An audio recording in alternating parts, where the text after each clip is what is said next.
All right, hi guys, hi everyone. We are. What's this?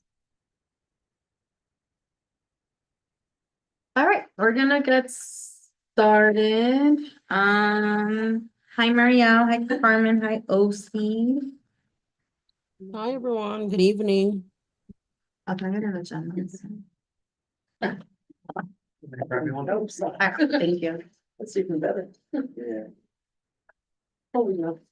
All right, we're gonna get started. Given that it's been a very busy November, I don't know think about this either. we're going to have a very Yeah. big quorum and we don't expect to vote on anything tonight. Unless anybody here has something, does anybody here have something for us to vote on? No, okay, all right, No. just making sure. Something for something. Making sure we don't have surprises. All right, so we'll walk through the calendar. Revisit on secretary.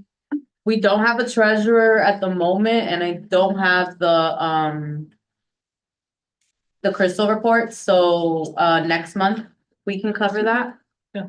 And then super brief handbook update. Let's talk about any resos that folks will be presenting, and then really just any quick announcements and updates from committee chairs. That work? All right. So we are looking at the physical, I'm sorry folks for Zoom, calendar for December and January. We have two big edits. One is which bylaws is not meeting anymore. And are we thinking what, once annually? Oh, we could revisit that another day. Yeah, we can just talk about another day, but essentially the goal is that we keep the bylaws at least some convene once a year. Well, let's say we discover some horrible mistake. That's different, yeah. That wouldn't happen. Right. Yeah, but if there's like one crazy mistake, then exec can cover it in an emergency and then, And we're still waiting to hear from the law department. yeah. Yeah. I gotta send them the new one and Okay. I'm at Borough Board on Thursday, so we'll see. And then the other edit is the general board meeting being on Christmas Eve. So we can do executive committee on the 12th or keep it that Monday and then the next day is the general meeting. What would folks prefer? I would prefer to just do Monday, Tuesday. Okay. Can't hear you. I'd prefer to have exec on Monday and general on Tuesday. So we have the exec on the Back to back? 16th. Yeah, Yeah, so or exec on a Thursday, the 12th. And general the 17th. Yeah, I'd rather do back to Monday, Tuesday. Yeah. So I check on the 12th, No. 16th and 17th. 16, 17. Yeah, so we do a Monday and we do a Tuesday. Back to back. Okay. close out the year. 16 and 17. Right. Yep. Yeah. 16. All right, that's actually, all right, and then that leaves, because we're on December, holiday party. Oh, holiday. I'm sorry, Chair. So we will have a general board on the 17th. Yep. So it's only less than a week from licensing. Okay.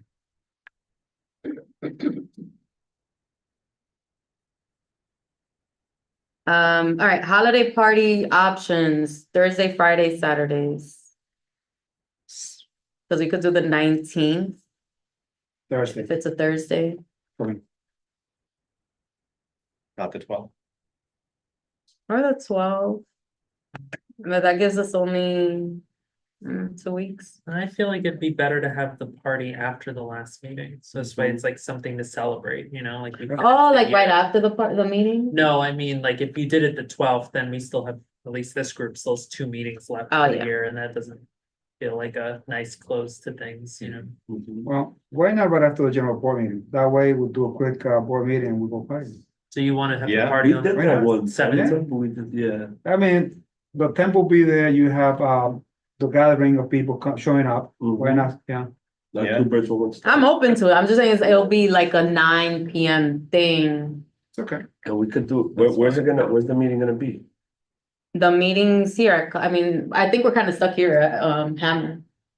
So we could- Columbia, We could ask Niall for for Fort Tryon. something. Yeah. You have a great number of people. Let me see if we can get a RSVP out for it early, and that way we could get a head count. When is this?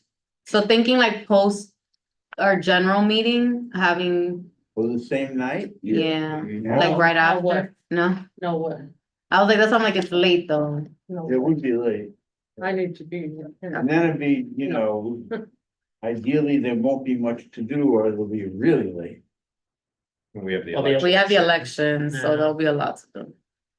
All right, so 17th, 19th, We also have the eighteenth, so the 18th, the Wednesday.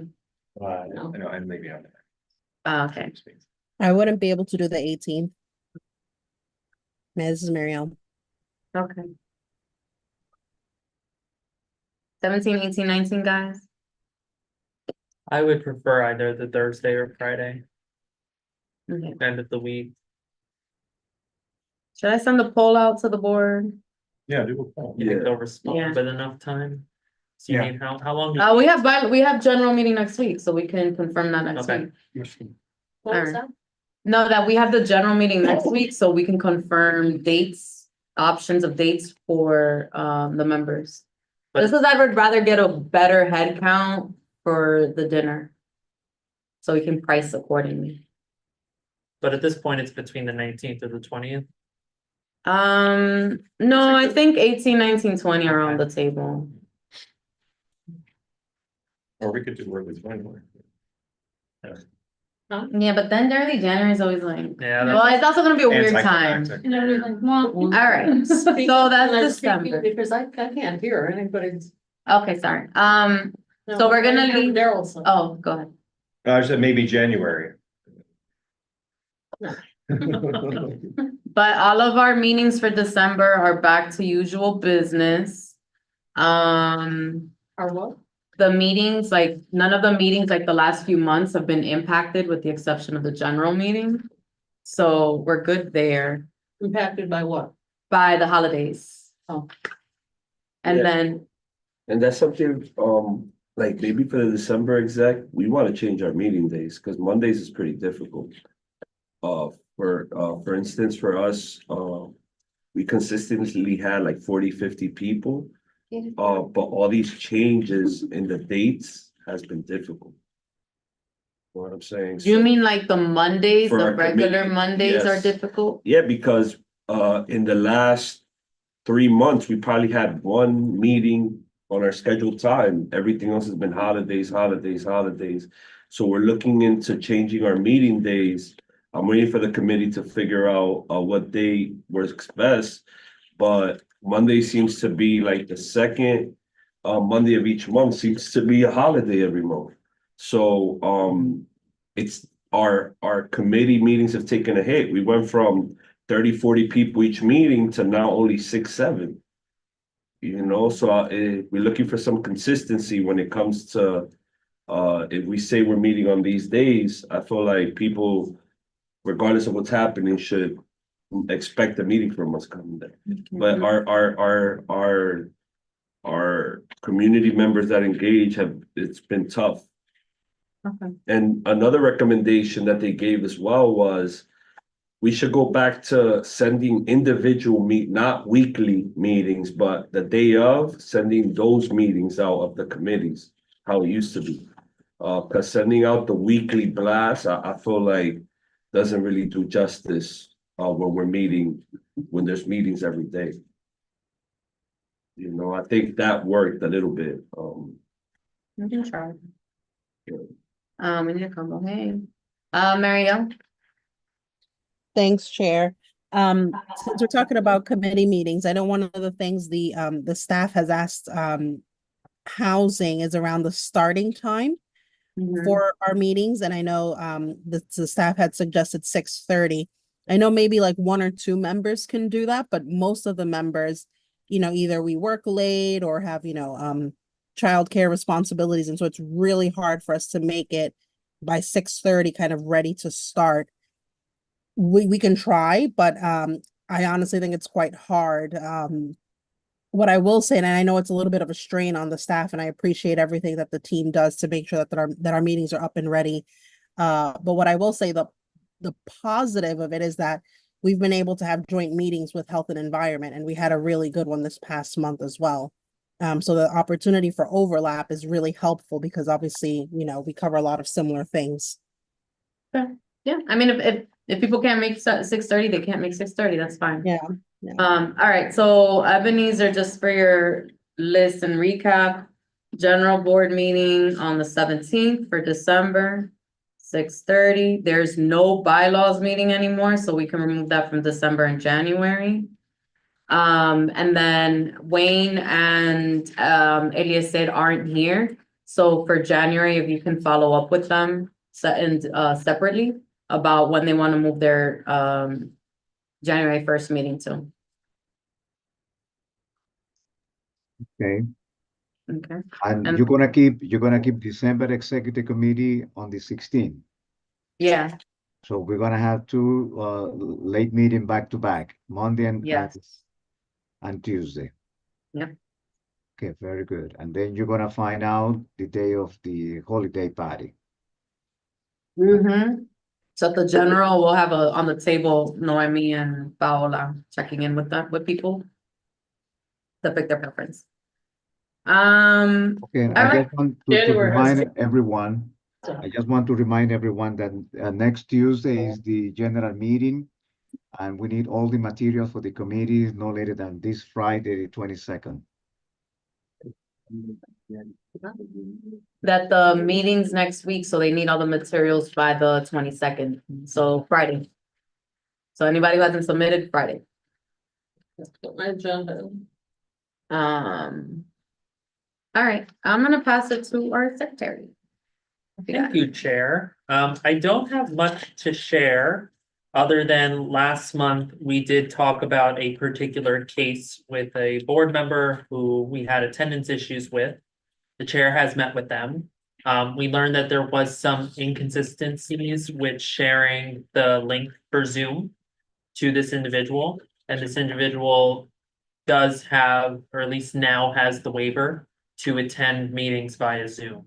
The individual did come to the general board last month and has committed to us to continuing to come going forward. So we will obviously monitor that the same way we do with everyone else. But we have, at this point, that's the information I have to share. I think last month we talked about whether we wanted to either revive a vote, but I'm gonna leave it to the committee to go from there. Yes, Mary? Our sworn session is also on Zoom at the Aging Committee. Okay, great. Okay, So that will count towards her attendance. Yeah, I think what I'll add is, and I've asked Paola already twice, what we need is a record. Because what she claimed, and Paola spoke with her, is that she did not get the link for Zoom when she's exempt. So I'm trying to get the record of like in Zoom, how many times did you actually issue it to them or not? It should be automatic when you have an exemption. So that's what I'll add. I guess the only other thing to share is right now we have 47 board members, so we had 2 resign. Plus the one that was removed. So Michelle has resigned, And Simari has resigned, Oh, and we had the removal of Natalia Bedard. Natalia Bendred, which we knew last month. So right now, Natalia Bedrin. She never came to anything. So she was actually gonna be considered last month for removal, and then we learned that the borough president had already removed her. So right now we have 47 board members. I'm assuming the borough president is trying to fill those seats. I mean, I know that takes time, but the good news is at least quorum is dropped to 24. So for general board meetings, we need 24 members for quorum. That's all I have to share. Chair. Yes. So Simar was the vice chair. The for first. First vice chair for the board and vice chair for licensing. Oh, okay. Mhm. If it's okay with you, I'd like to recommend perhaps Anthony to become the vice chair with your consideration. Because we need to have someone there that is active, track of everything, and Anthony has done an outstanding job. But that's under your consideration, and perhaps we should also either add a member or take out a member to have, we're going to have 8, so we're going to have 5 in quorum still. I can't hear you, Cedric. Sorry. So Simari served as vice chair for licensing. Right. She resigned. Okay. So I'm recommending that Anthony become the vice chair. He has done an outstanding job in keeping up with the minutes and all of that. There are other members that also have experience, but that's under the chair's recommendation. And I'm requesting that the license committee add or delete a member so we can have a quorum of 5 or 4. But that's again, that's all under your consideration. No, but thank you, because I forgot about the numbers. So yeah, you definitely need a vice chair. So let me see, because at the same time, now that bylaws is done, folks have to be reassigned who don't have a second standing. I mean, some people have 3, so that relieves the pressure. And then some people have one, so that has to be done. So I'll put that list together.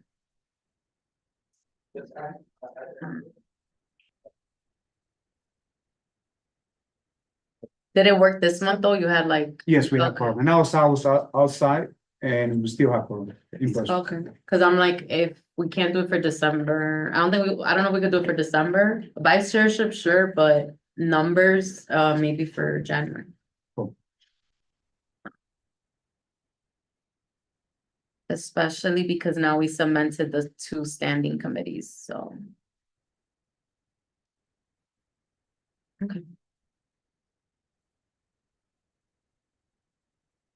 So the assistant chairs are now called vice chairs? Yes, The new bylaws switched it. yeah. We didn't have enough vice. Oh, Marielle, is that the new one? Thank you, Kathy. No, just similar to Isidro, we'll may need to revisit the numbers for housing as well. Yeah, Thank there's a few committees who still need vice chairs. So we will work on that. Okay. Anything else, Anthony? That's it for me. Okay. Where are we at? All right, chair and vice chair handbook development. Those things. A little bit. Oh, I can hear you, listen. Sorry. I have not. I think I circulated it, but I did not just fine tune some of the language that we've been working on. I will say it was actually helpful today. There was a training from MBPO about like cyclical leadership. That was on it. Oh, When okay. I left town. I Um, told Porfirio, I said, look, you got a conflict there. yeah, was there anything you heard that you felt like we aren't doing or that you think would be helpful for this?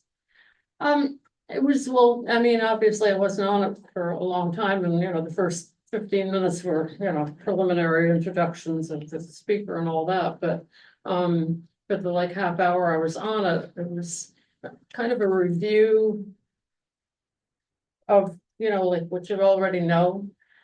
Having, been in the role for a while, but what to look for, but the slides are gonna be Mhm.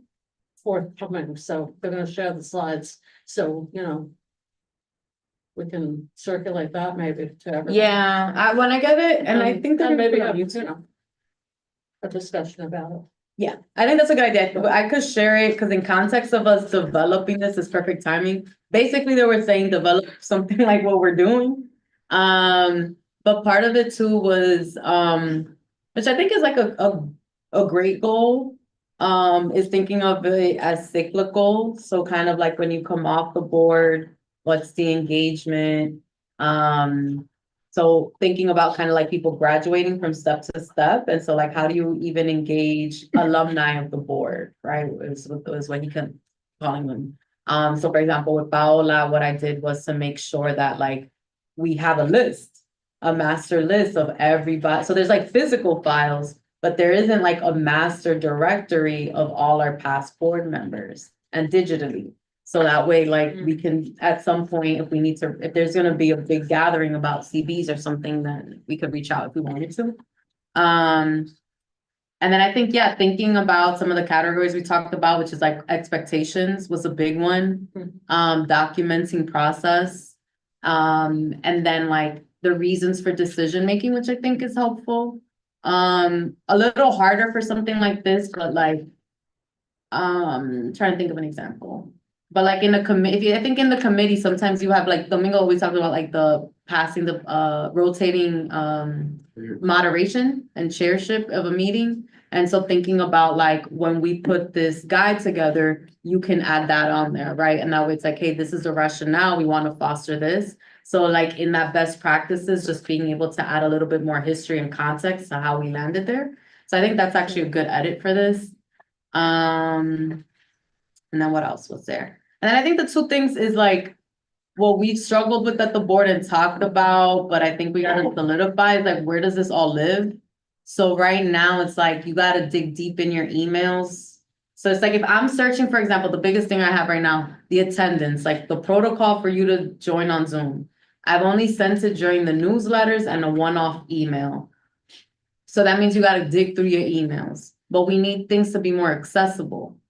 But we can't add more and more platforms because that's just a lot to manage. Not everybody uses it. So it's like, one, does this, including the handbook, live on our website? So everything for board members is on our website. Or do we think of like a private Airtable, private Google Drive, but then we always need to have that link? I'm for the website. I don't Yeah. think there's anything sensitive in any of these documents that the public shouldn't be able to see. So I would be in favor of protocols, the guide being online. It's easily accessible for us too. Yeah. Insofar as they actually affect what they do, they have to be public. Yeah. Right, so they- like the they- final handbook, for example, we'll post there. I think the attendance, like Q&A or FAQ, that's what we did, the FAQ for like quorum and all that, we can post it on the website. I mean, it's helpful too, because it's like 5 years from now, they'll look back and say, wow, nobody's updated this in 6 years, let's update it. So I think it kind of keeps it more cleaner, like the full list of resources that we may have. So I think that's helpful. And I think if people are looking to join a community board later on, this will be helpful so they know what they're getting into. Yeah.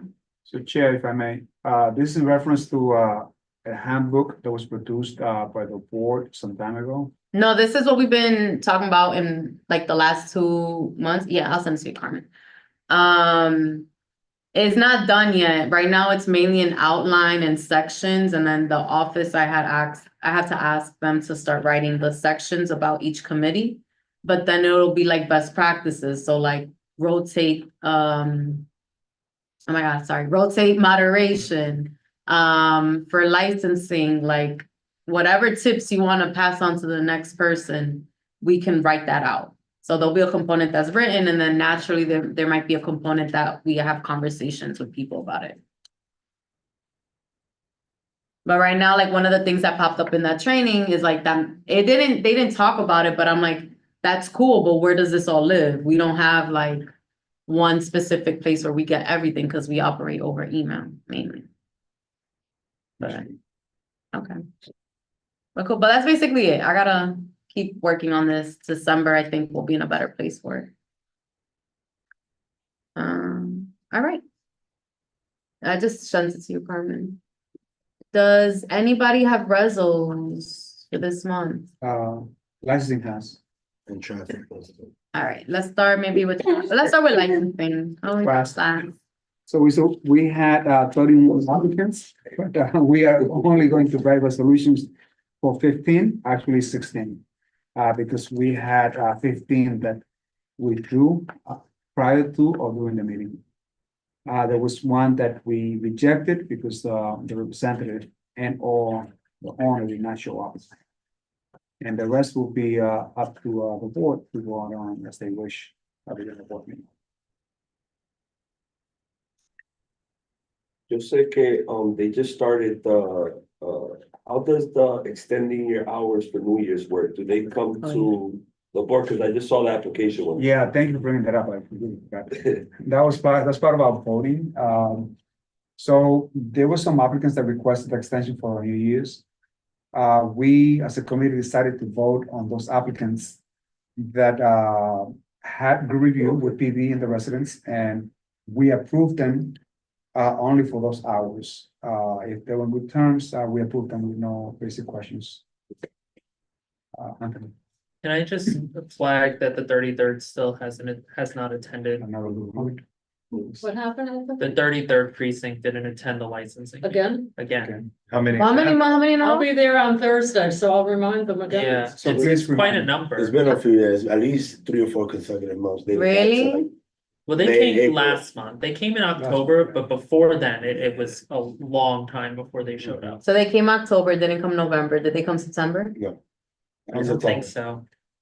Oh, no, I don't think so, because there was one right after. All right, it would be helpful if like text me when they're not there, and that way I can reach out to the Yeah. CO. With the 34, there seemed to be like a problem with getting the link.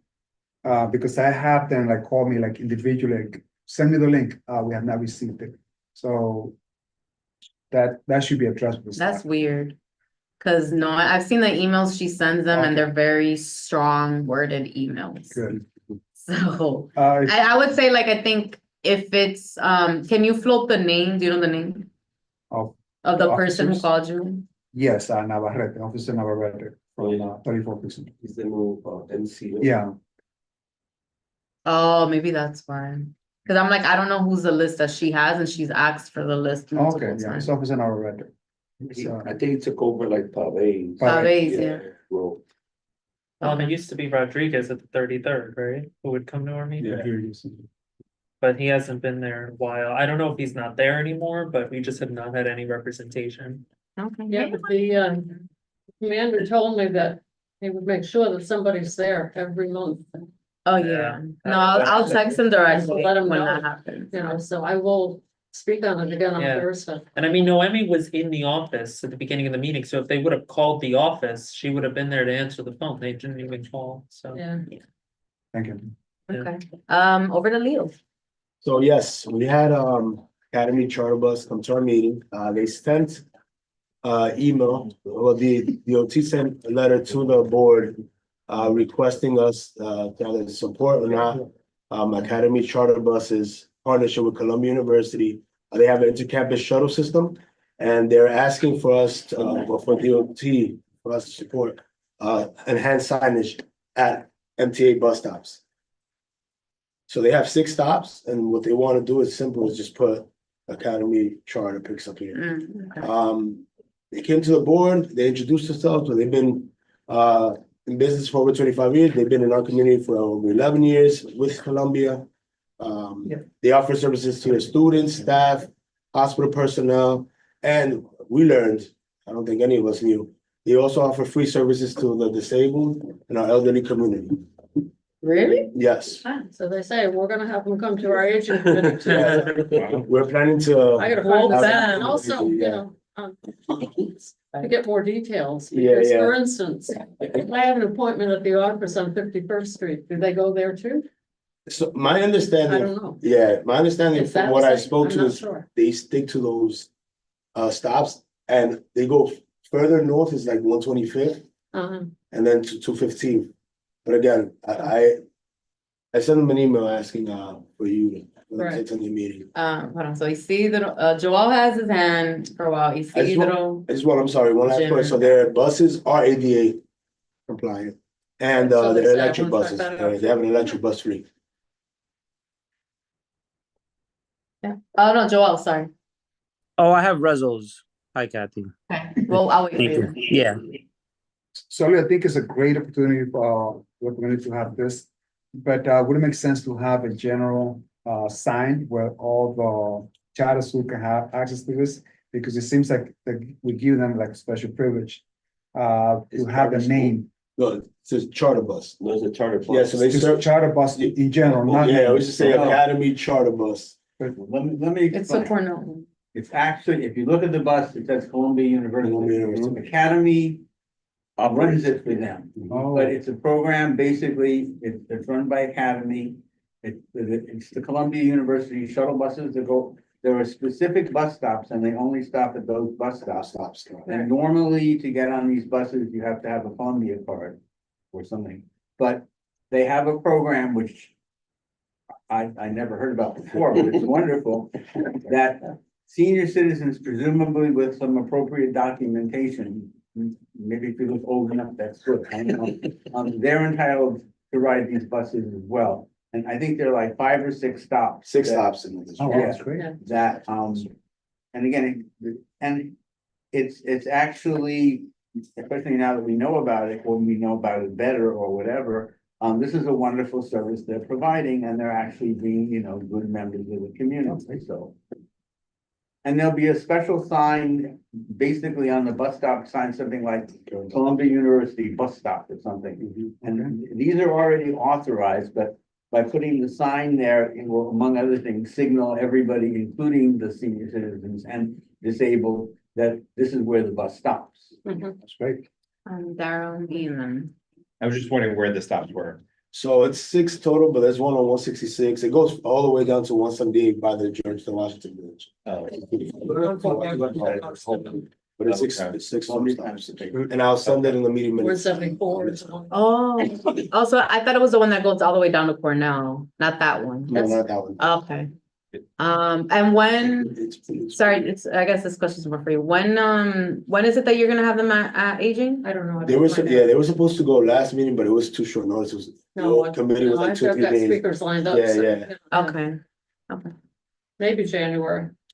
And then I just have to, input, it's not a resolution, but I would love for everyone to attend my meeting December 2nd. DOT is proposing a Broadway bus lane going down Street Broadway. What? So we need to come together as a community. That should be a You guarantee. know how they do it between Broadway and Amsterdam? They have the bus lane on 181st. They during a certain time, people can't drive on it. So you have to get off on the next street. So they're bringing that to Broadway. I have a meeting on Monday, so I'm gonna find out more information on Monday, but they're supposed to present on my committee December 2nd. Okay, hold on. Let's do Anthony, then let's get back to that point. So with the Columbia buses, they stop at MTA stops. So has the MTA provided any kind of authorization for them to? It's DOT, so DOT is in charge of the sign. Okay, Mhm. And it's all been authorized. the Yeah. program. By everyone. They've been going on for years, they just want visibility. They just want visibility. They just I want see. it, but it's been okay. over 11 years to be exact. Okay. Is it locked in for December 2nd, the presentation about the I just Broadway? got an email about like 45 minutes ago from Live. I know that on Monday, Eliezer Thursday. texted me on Monday. On Monday, we have a meeting during the day, 11:45 PM with DOT. I believe sending you the information. Myself, and then if anybody wants to jump, I think this is something big that's gonna affect businesses, schools. Other community, it's gonna be rough. No, this is like, I mean, that's a mega express bus. I don't know any other part of the, maybe in Brooklyn, they have express buses like that. I don't know. That cover like a whole, multiple districts. I would say that's one of the hearings, not a regular meeting. That we should probably get like a different space for. So if we could push it to January in the new year, so it's like, we can get that, I would say That's make it a assuming goal. we have till January. That's what I'm saying, if we have flexibility on time, let's do that. If not, then we'll prep for December 2nd to make it big. Okay. And then, Thursday is, Idanis is doing, borough by borough transit forums. And on Thursday's the one for Manhattan at the Museo del Barrio. So I plan to be there. What time is that, Kathy? Notice to all Oh, I'm sorry. the Liberty Cab, Yeah. It's a business cab. because they'll be mostly. Sorry, what was that, Carmen? Okay. No, I asked what time was the DOT forum? Let me on show. Thursday? Oh, I got it in my info. I think I took a picture of my phone.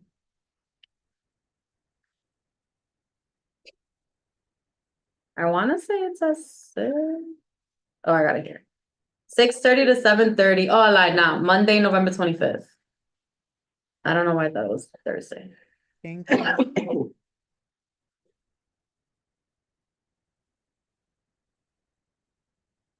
Yeah, I agree, Osi. Isn't So- Levine doing something on the 25th as well with parks? Oh, is that the Vital Parks Forum? That we're sponsoring? Sorry, all right, hold on, so DOT, let me just write this down. DOT hearing December 2nd, or public hearing. And then livery cab. Any other key audiences besides Businesses, general? We'll lose a lot of small business Any what? specifically, we'll lose a lot. I just wanna ask real quick, any big audiences for that public hearing? Cause it's a public, it's supposed to go, I think, from 100 something all the way up All the to way here. down to like two. For that bus, the bus that they wanna propose on Broadway. So imagine a Broadway express bus that goes from 96th Street all the way to 215. Is it the bus or the bus lane? They're trying to make. I think it might have a, I don't know if dedicated it'll bus. have, Bus lane. Yeah. it may have a bus lane and it'll be an express Yeah. bus. Like other chambers should be invited, Chambers, okay. other senior centers, should be invited, because what I discovered the very last minute Yeah. is that a lot of seniors who live on 181st, taxis don't want to come in to 181st, so they have to walk. And that's something that is affecting our residents in a big way now, and now that I see this, it's really disappointing. The superintendent for the school as well. Oh, yeah. Should definitely get it. According to the impact report, there was no impact when they presented the impact report for the 180. Who did we say, the District 6? or I guess They something? always find that, Yeah. there's no impact, We're looking on top of. If they have a selective audience when they ask these questions, yeah. because when they did the survey for the businesses, no one was, in agreement with support. Yeah. Okay, all right, so I think we got a big list of key stakeholders. I'll draft the email to the office so they can, I'll Work on forward that. you And the apply. invite for Monday. Monday, I think 11:45. okay, We'll have a call with, DOT. all right. What time is that? Nathan? 11:45 in the morning. I'll send you the, I think you should. I can't hear you, Leo. 11:45 AM on Monday, the 25th. Okay, but where, It's virtual Zoom. meeting, so I'll send you the information please? when I get it. Okay, Joelle, over to you. Sure thing. Thank you, Chair. So we have a resolution. So I don't know if you guys recall, in the spring of this year, Popular Bank came and was asking for a letter of support for the BDD, but they pulled the application and decided not to submit it. Just due to like internal reasons, or they thought that they didn't have enough in order to get approved for the BDD, that's the Banking Development District designation. So they pulled their application. So I had Ponce Bank come in this week, well, it was last week for this month's meeting, and they are submitting their application to become a banking development district here in Community Board 12. They presented to us part of what would presumably be their BDD application to New York State's Department of Financial Services.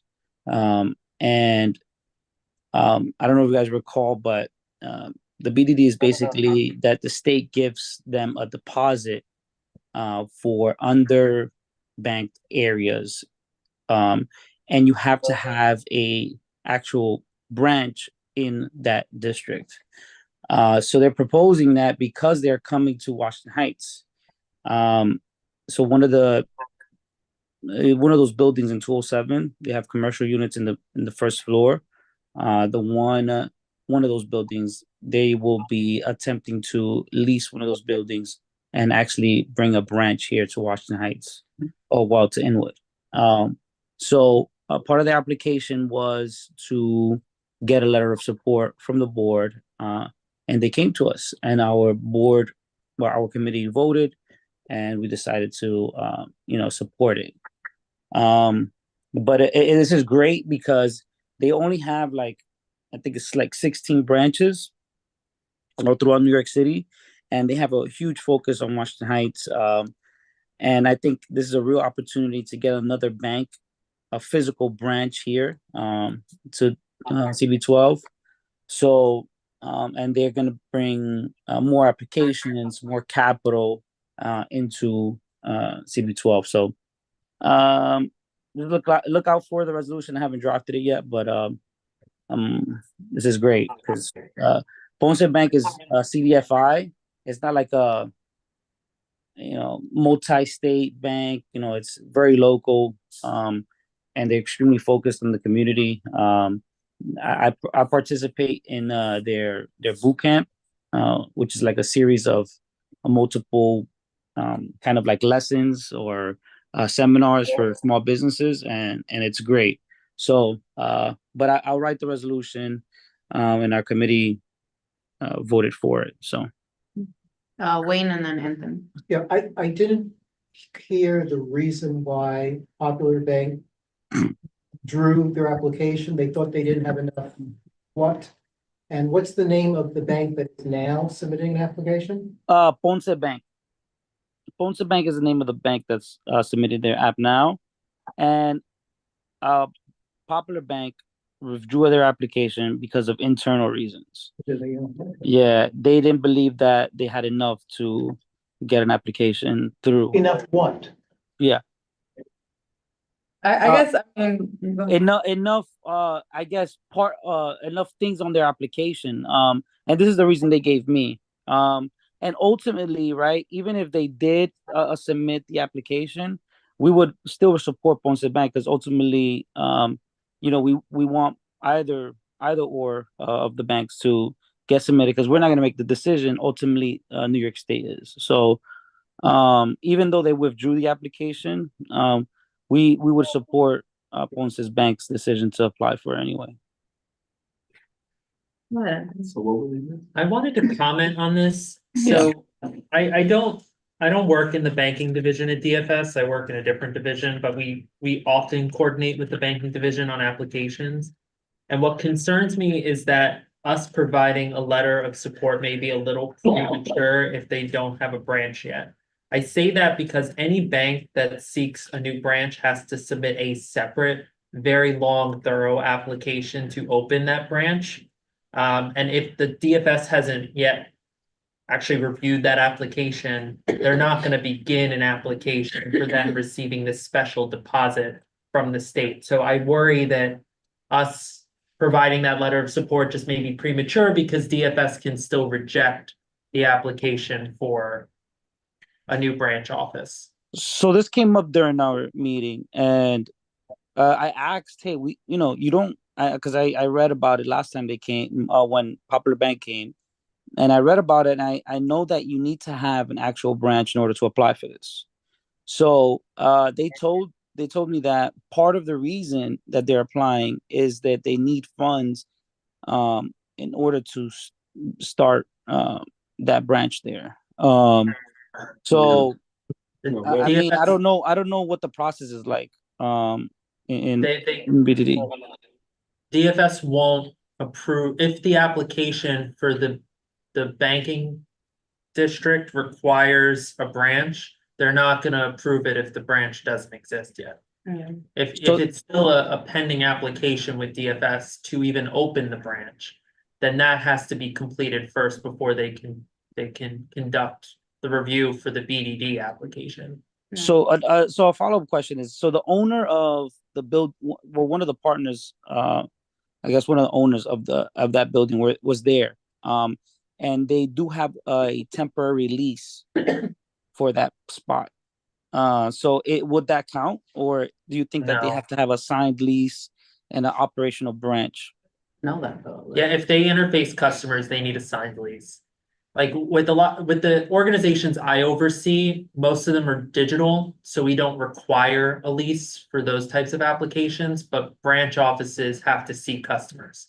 And so there has to be a permanent lease with insurance in place, a bunch of other guardrails before they'll allow them to actually open the branch. And again, that would probably be the first step in order then to proceed with the BDD application if a branch is required for the latter. I was just gonna say, I mean, I feel like, we get asked all the time for different things and, you know, even with the DRI, we don't know if we're gonna get it or not. So, but I do think that's helpful information because folks, at the end of the day, like it was drafted, y'all voted, and then I think we're gonna have to leave it like either we vote to support Right. based on the premise of it, knowing very likely it will get rejected or they have to come back. But also like the bank, that's homework that the bank should. Should be done. doing right, yeah. Yeah, and that's why ultimately we decided, yeah, let's do it, even if Popular Bank decides to submit the application. We just want the funds, right? We want to be banked, not be an underbanked community. So whether Popular Bank is or Ponce Bank is, the reason why we decided to support it is because whoever it is just going to be to the benefit of the community. Wayne, and then I think we could. Yeah, I want to, I guess, reinforce what you were saying, Catherine, because it's not the other Catherine, but I think the regulations, because we've dealt with this years ago in Harlem. I think for the BDD, you have to have a bank branch that is operating, has a track record for already serving the community, which makes it credible for them to take the funds and leverage it. But as you said, the bank that's coming before us needs to do their homework and they need to inform us. So if they need to already be in operation in order to qualify for the program, then it raises our hopes that we're getting it. But if they do not currently qualify, maybe they shouldn't come and ask us for something, because to say that we need the money in order to establish the branch, someone in the position at state government to approve it might say, well, this is not the intent of the program. You don't have a track record of providing service that allows us to be comfortable to give you this deposit to provide service, because you're basically a startup. So part of the condition that we told them to approve this resolution is to give us like a detailed summary of what they plan to do. So this morning I got an email from her because the deadline was today for them to support what they're going to be doing in Washington Heights, because it's very easy to say, hey, we're going to come and bank it, but what is your strategies? What are your metrics? What are some of the things that you're going to do? And they did that. So they gave us kind of like a report on what they plan to do. I'm suggesting something else. I mean, we as a community board, our district manager, or you as the committee chair, can reach out to the state and ask what are the requirements. Yeah, I was just about to say, I'm on the page, to Wayne's point. If you want, I mean, I can call or I could delegate that to you, Joel, if you want to just speak to the name and the phone numbers on the website and her email. So you could just be like, we can straight up start, hey, we've been approached. This is actually the second approach. We want to understand what the clear eligibility is. Okay. Jalitza. Yeah, I will give them a call. Yeah. And see what qualifications. And that's because I think it'll be good too, like if you do that call, because it may keep popping up, so that way you have a little orientation. If I could just a quick comment, I think the reason it's imperative for us to do that is because I think there's also a sort of reputational risk for the board to put out a letter that's dated prior to when they're actually going to submit the application for the branch office. It'll make us look like we're not doing our part by, doing the due diligence I think is expected of us. So that would be the other thing I'd add. My question was, will a resolution, will he still propose a resolution to the board and then we vote? Yeah, and I mean, it was voted in favor, so it's like if there's an amendment that Joel, based on that information, wants to bring at the general, he can. And then people vote on it based Did he on, table it? or at the general, it gets sent back to committee. Okay. But yeah, I think that we voted on it. I'll do the due diligence, call them. If there's any new information, I'll present it to the general board at the meeting. Okay. That leads us, thank you, Joel. That leads us to committee announcements and updates. I just want to say, as far as our committee goes, the aging committee for December may be postponed by a week or so, because just apparently has come up with this sudden desire to do some kind of a forum, it's called the Boom, conference. And, some of the, senior center directors are going to be going to that. So 2 of them are on my committee. And the presenter for our December meeting really needs to address the senior center directors because it's an initiative that the clients at the senior centers will need to be involved in. So I'm trying to get, I canvassed all the senior center directors today. Tomorrow I'm gonna go to the committee members with, a decision to postpone the meeting so that everybody can be there. Okay. That's it. And then, like I said, hopefully January we can get these Columbia people, Yeah, if you, request people to come and do a presentation. that was from my, getting the water. Thank you. Yeah, definitely let me know as soon as they're confirmed, because I think that's a big one to do like a flyer and then, I think particularly because of, everybody goes, like, that's a cab that a lot of people could save when they go into appointments. So I would like to like reach out to different stakeholders in the district to bring them for that presentation, likely in person. Carmen. Hi, everyone. Just wanted to share that the Cannabis Task Force is going to be reviewing an application for adult use retail dispensary on December 2nd. We would love to have support. As we know, we have 2 currently in our district, and we didn't see a lot of members at those meetings, so we would love for you to attend. That's going to be on December 2nd, and this dispensary is supposed to be opening, if approved, on 193rd Street and St. Nicholas. So that's going to be Monday, December 2nd at 6:30 p.m. Is that the corner where that bar was? Where Buddha. Where Buddha was? Right by. Do you I know? actually don't know, but the address is 1648 St. Nicholas Avenue, if you guys are interested in looking it up. Yeah. What's the name of the applicant? The name of the applicant is Excite Unlimited LLC, and the managing member is San Andres Sanford. And he came to the last meeting to just introduce himself very briefly.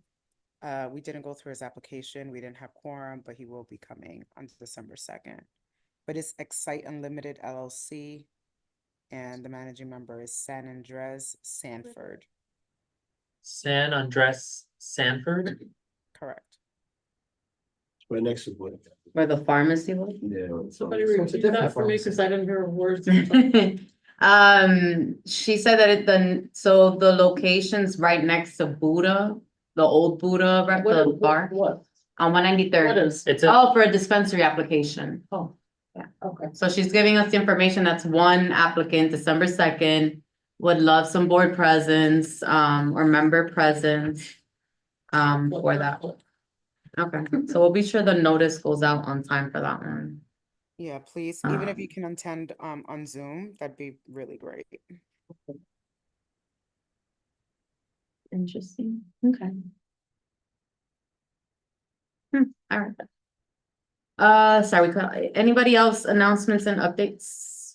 Just have one. Yeah. We had a pretty uneventful meeting last week, which I'm not complaining about. It's not registering a form of complaint, but Barbara Fraser from Parks and Culture to me is gonna be reaching out to you. She wants to, because we want to discuss ramp access issues to Fort Tryon from the A train to the elevator at 190th. Jana from Parks said the MTA is planning to install an elevator up Fort Washington Avenue. And there might be private funding available for handrails, but we want to have a further discussion with that and bring you guys into that. So I asked Barbara to take the lead. Mr. Benjamin? So during that meeting, there was a discussion that came up about who's responsible for 156th Street between Amsterdam and St. Nicholas. Yes, And looking at that block, which is now a super block, the street may have been demapped when the school was built or something. So I asked city planning to look into that to see if the records show yeah, the street, because if it's formally demapped, it's no longer a street, even though you can still go Right. through. it says it And- was managed by ABM LLC. Right, and that I think is the building on the avenue. But basically, I just asked them to look into it and get back to us. Thank you. Who actually owns that Yeah. site. It says, it gives the address for ABM LLC. I mean, so it's the walkthrough from Amsterdam to St. Nicholas on 156. Yeah, And it says it's managed by ABM LLC, which is located at 1941 Amsterdam. So thank you. Were you talking about the, from 190 on the A train? Cause you know how the That- elevator It goes stops to there, there. so to have like That's another, access, yeah, to Fort Tryon from there. right, Well, then we're- I would love a, what did they call it? Funicular? Oh, the funicular, yes, I was Yes. talking about the. I can't even find the word for, The- little elevator, like. Yeah, but they an go outdoor diagonal. Elevator. Yeah. So. I get people sliding down that. They have it Well, like always. Quebec City. People they ride have on top like of subways, so. Where these little, look, it's a little car, like Yeah. outdoor car. I was gonna add that, you mentioned it earlier about the forum. Man, this is a popular month for forums. That forum, I have to get the flyer, we'll definitely circulate it, it is important, it's. So they developed the how I understood it and definitely fill in the blanks is that there's this new, when you go onto Parks website, the Vital Parks, Mhm. it has all of that like updated data that's super helpful for all of our committees. So it's like I'm 5 minutes from a bathroom. We have, 80% has accessible pathways and things like that. But this forum is part of their strategic planning to collect more data from people. So what else do you want to see in your parks? Where do you think they need to be? Like just different kind of like a listening session a little bit. And I think it's borough-wide, right? Yeah. Yeah, it's borough-wide, which is a challenge. So it's only one in Manhattan. And I guess that's the one on the 25th. So. Yeah, there was a presentation done about the Vital Parks Initiative done last month. And Janet just gave some more information, along with the website, which will be in the minutes. And it really has everything. You can get access for active recreation areas, community gardens, cooling features, dog runs, etc. Yeah. So just before you were talking about 190th Street A train station. If they would have to make the whole thing accessible, which means they would have to do the lower entrance, which is now at a ridiculous angle and has stairs. They would also have to create accessibility to the platform. So they wouldn't just do one section. Basically, they would make the station accessible. And in fact, I think, because, I don't know if Leo remembers, I think it actually came up at the Traffic and Transportation Committee. And one of the reasons they chose 181st Street and 184th Street, that was easy to do, relatively speaking. And, ultimately, they plan to make every station accessible, but the ones that are really difficult and expensive, they're gonna later, Mhm. other ones nearby. Okay.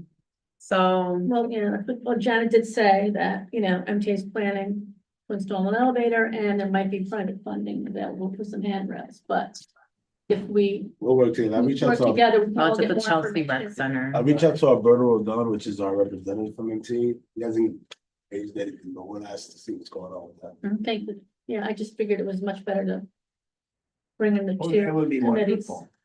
to discuss. OC? Yeah, I don't see Steve, but I don't know if Marielle already talked about her reports with about the joint meeting we have. No, but you can, Steve's not here, but if you want to cover that under health, you can go Yeah, right ahead. please do. Over to you, OC. Oh, okay, thank you. So we had an interesting presentation by the New York City Accelerator in regards to Local Law 97. That's it in regards to building emission reduction. We spoke about other local law, but the main takeaway is that a lot of the buildings in our district, a lot of landlords, I should say, don't even know about the rules and laws that coming in the next 1 to 6 years. And so we spoke about having workshop for landlords specifically, and more specifically in Spanish and Russian and potentially other languages. Because if we want to start working on reducing the asthma rates in our district, we have to look at building emissions. And that's required by law now, and there are strict fines in 2030. So we discussed that, and Marielle, I'm not sure if there was no really like updates that will come in terms of when are we going to have a workshop for landlords, as far as I remember. But we are going to invite the New York City Accelerator again, which is an agency that's run by the mayor's office. We can invite them again. Their expertise is free for building owners and co-ops and condos. And so we can always call them. I mean, landlords can always call and ask for advice. So that was the main thing. It was like an hour presentation. It was really good. I was very happy with that. In terms of the health and environment, I don't have all the data that Steve usually report because I was not ready to speak tonight on behalf of our committee. Our next meeting will be on December 5th, and we will have an update about the AIDS epidemic.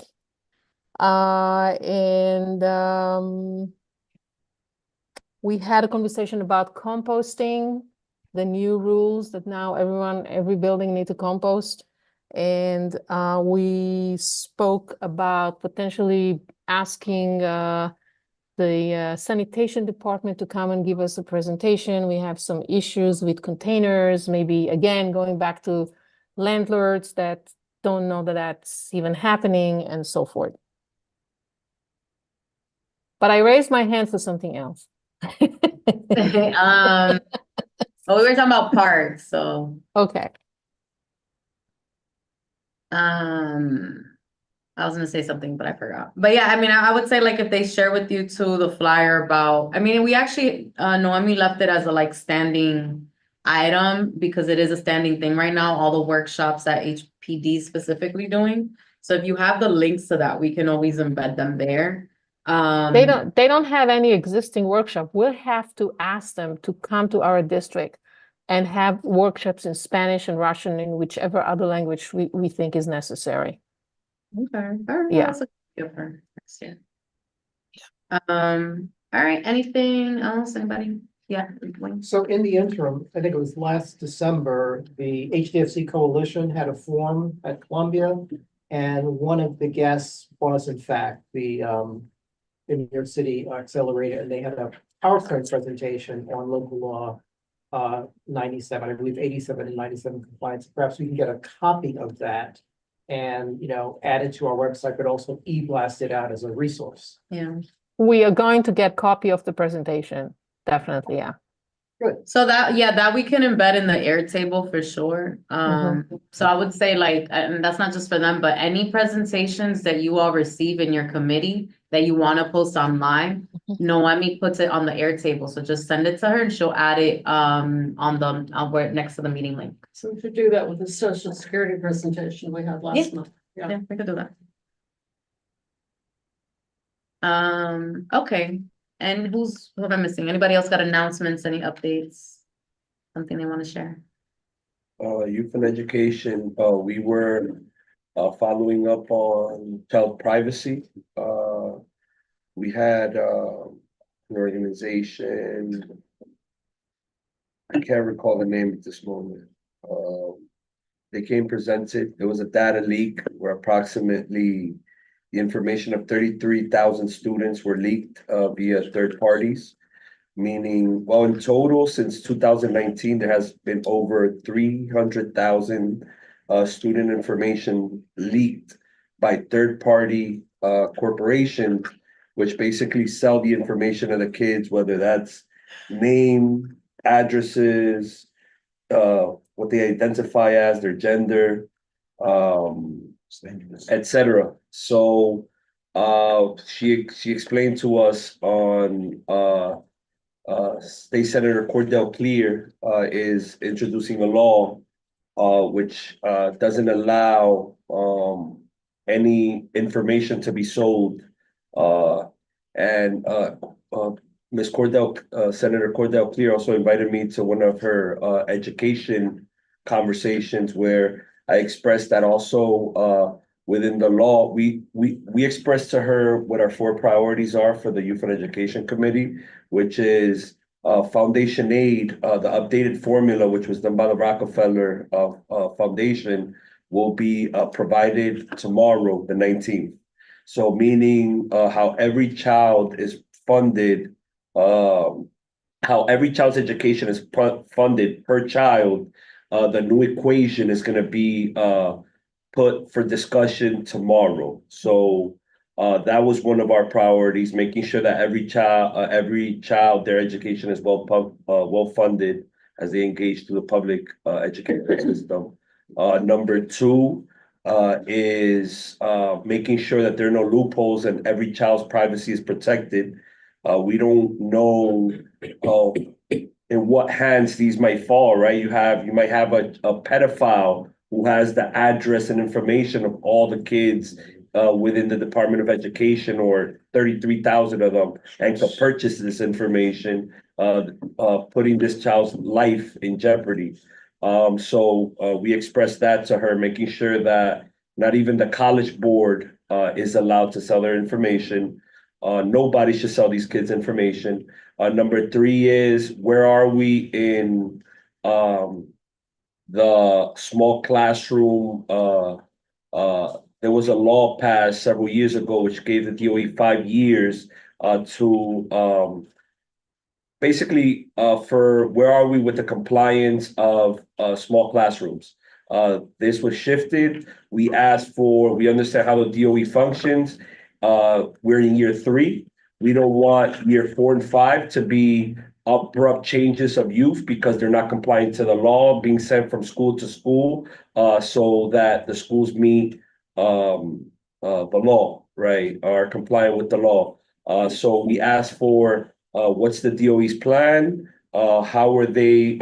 We also asked the superintendent to provide us data to see how District 6 is compliant with the law, because we don't want year 4 and 5 to be abrupt changes from school to school just to be compliant.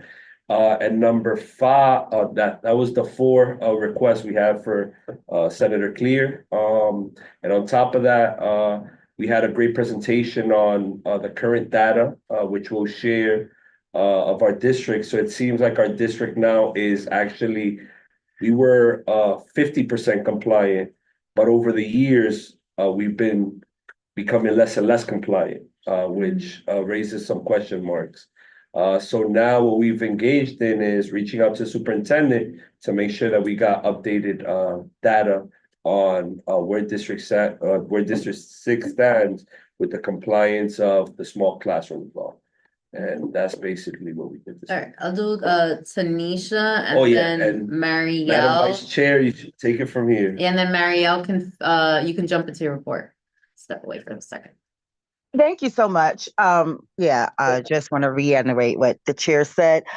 So we will have Coalition for Equitable Funded Education. Don't give me the lion. We got a new name, but it's the same coalition that we had last year that helped get the money put back into the budget. It was the coalition to save education funds. Well, we've changed our name.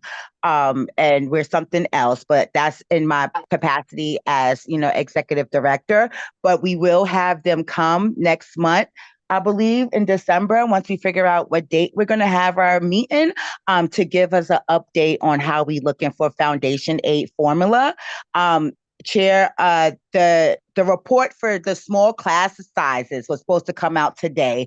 And the report from the Rockefeller Center on the foundation aid is due December 1st, but we anticipate that it will be late.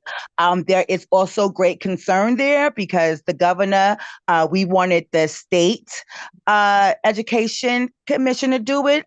Dr. Betty Rosa, but Governor Hochul decided to give $2 million to Rockefeller Center to do the study on foundation aid formula. We are asking for updates to the foundation aid formula. As the chair said, this is the money that is attached to each student to go to school. So it's the funding that each student gets. So dependent on the student's needs, we have different weights, right? So we're asking for extra weights to be added to the foundation aid formula because it has not been updated ever. So that's like since it was formed, it's been 15, 16 years. So we were asking for additional weights for children who are in foster care. And we're also asking for additional weights for children who are unhoused. There is currently no weights for them under the foundation aid formula. And as a whole, we encourage the board to stand behind us when we ask for the foundation aid formula to be updated so that each child has a quality education. The funding is there. So yeah, I just wanted to reiterate that. And also, we're also looking to have SCA come because with smaller class size, that will mean that we have to hire more teachers and we have to build more schools. And to date, there is no plan from SCA to make sure that we're building more schools. So we will try to get the information and the data on how that will affect our community specifically. Thank you. And just a FYI, the New York Times released an article today where 1 in 8 students in the Department of Education is currently homeless or are unhoused. 1 in 8. Just FYI. I didn't know that about the numbers. Oh, speaking of it really is a week for a thing because the chancellor's gonna be on Thursday. That's what I was mixing up the forum. So Marielle, I know you mentioned it Thursday at which high school is it? No, it's tomorrow. Oh, right, because tomorrow's City of Yes. Okay. Yeah, exactly. So a couple of things happening. Tomorrow, the Chancellor Aviles Ramos will be at the High School of Graphic Communication and Arts as part of her 5-borough listening tour. That's from 6 to 8. And so tomorrow is Manhattan.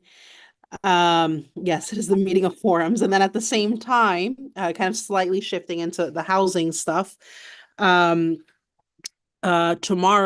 our council member Carmen de la Rosa will have a community briefing on City of Yes at PS 48.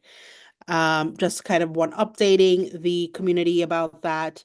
And kind of what's going on. There's the big vote at the end of this week. I don't remember the exact date. I know that Wayne and Kathy, we were all on that call with her team. But ultimately, this is kind of like the last week to get input before they vote on it. In terms of the city council, and from what we understand, there's been a little bit of a back and forth. So in terms of kind of the committee itself, as OC mentioned, we did have a very good meeting with the presentation from New York City Accelerator Lab, and I really enjoyed kind of working closely with that committee. We also had a presentation from an organization called Freedom Agenda, and they work to close down Rikers. And so they kind of, were talking a little bit about some of their initiatives, but also around, which I thought was quite good, to talk about how they look at the city budget and, in particular, shifting resources away from punitive things and being reactive, but instead being proactive and putting it into the social services that prevent people from falling into these situations. So that was really good to kind of hear from them. They may come to the general meeting and speak during public session just to kind of give everyone a bit more information in terms of what they're doing. Really hope you all consider getting involved and supporting that cause. And then we also had a really helpful update from Carmen de la Rosa's office on Homes Now, Homes for Generation. Some of you may recall this was a campaign that was focused on, it's kind of two sides. One was around rehabilitating kind of old dilapidated buildings and apartments and kind of providing some funding for that, but then also creating home ownership opportunities and building new homes. And so that was really exciting to hear. I don't have the stats in front of me. They did get some money kind of through the city budget over the summer for this financial year. Not as much as we were pushing for, but it was something. And I think that is, it's a step in the right direction, but it's still not enough. But I'll be able to provide you, there'll be more information in terms of how that went in the minutes. That's all from us. Thank you. Yeah, I was gonna say, I feel like the borough-based jails, there's some traction moving is my impression, so I think it would be helpful. Yeah, I mean, we can talk to Eliezer about getting a presentation at the actual public safety meeting on what's going on with them. But we'll see. All right, I think that covered, no, Wayne. Well, just quickly for land use, we had two discussion items. You may recall that in 2019, we passed a resolution calling for the former Rite Aid site to be developed as a mixed-use project. And in Mark Levine's Housing Manhattanites study, which came out early last year, that is one of the sites identified. However, as we all know, to date, nothing has happened there. And so we did two things. One thing within a resolution, we reaffirmed our support calling for the site to be redeveloped as a mixed-use project. It's a over 10,000 square foot site. And, if you just look at what is doable as of right with the residential part of that, that's 50 to 55 units of housing, which is a mid-sized apartment building in Washington Heights and Inwood. But also one of the things that Tracy pointed out is, this site is just not well maintained. And things like that do not require committee action. I mean, the district manager can reach out to DOT, whatever, to have, the appropriate city agencies deal with the property owner if they're not maintaining the site, if there's trash building up. So in our resolution, we're reaffirming the call to redevelop it, but in the interim for the owner to maintain the site in compliance with all applicable laws. And the other thing that, development projects takes years to get off the ground. So we said in the interim, we're asking for some interim use as a public open space to be considered. So that was the former Rite Aid site. The first group of stakeholders that we are talking to coming out of the CB12 HDC landmark survey is the working group for a Fort Washington Historic District. And they made it really clear they are in the very, very early stages, but they have stakeholders who are interested in looking at a district. I think it's basically from 181st to 187th, but in the course of our discussion, we said that they might look to expand that. But it's looking at, how the, expansion of both the 1 and the A trains basically converted what used to be a rural area to the urban area that we know today. And also on the cultural as opposed to the architectural side, there's a whole story of German Jews who escaped the Nazis and, made a home there. So it's something that is looking at both the architectural, historic development, but also the cultural. And that can be quite interesting. One of the things we did point out is, there have been a couple of programs at the New York chapter of the AIA that looked at the legacies of redlining. And it might be interesting for CB12 to look at that, because when you look at the map, the east and west of Broadway dynamic that we often talk about, and areas that have, better real estate investment, it overlaps too much with the red line map. So we also said that they should be careful in looking at the district boundaries, not to reinforce, things that, are already divisive and negative and dividing. And just, going to December, you might recall that when the inward rezoning was adopted, there were a number of points of agreement, pages of it. We had a few updates from EDC, HP and others, and so I've asked the Borough President's Office of City Planning to arrange for another update of that for the December meeting. Yeah, I saw that. Sorry to confirm, so you have one resolution though for next week? We have one resolution. Mhm. So So, no.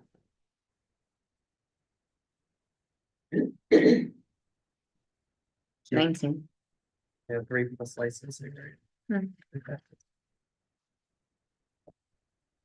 All right, I see a that hand from sounds like, OC. also, is that a no? Yeah, it's a new hand. It's not a question. It was actually a comment. It's a question to, about the district meetings, that, the office is holding once a month. If the office can post an agenda, I know that some people were interested to come to those meetings, and since those are public, I think the office should post the agenda before the meeting, just to give opportunity for board members or maybe the public, I don't know, to come to those meetings if they want to do so. Yeah, I'm meeting, that's on my agenda to meet with him about, this is the district service cabinet, so, I'll follow up with you, we'll see on that, and just generally. Okay, thanks. All right, is there any old business?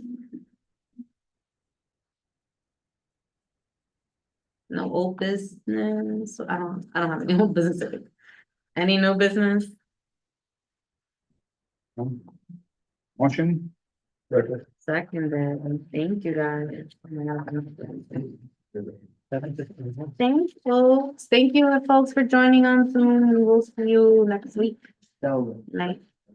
Good night, everyone. Good night. $500,000.